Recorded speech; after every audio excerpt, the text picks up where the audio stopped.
Hello everyone and welcome to this new video tutorial.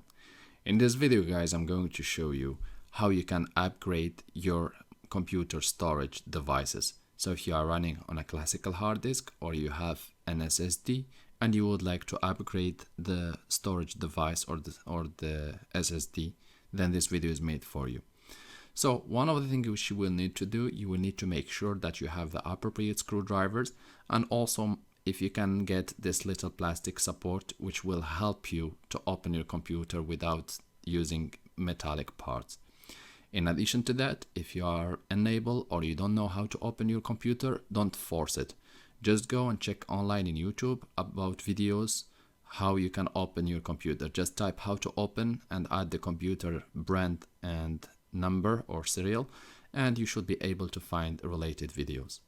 Once you are comfortable with that, you can go ahead and start opening your computer.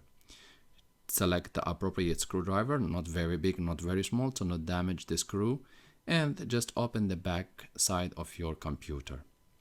Once done, you can either press down and remove the classical hard disk or the old hard disk, or you can even remove the old SSD, or if you have an additional slot or place where you can plug the new SSD, then just keep the old one and go ahead and put or place the new one.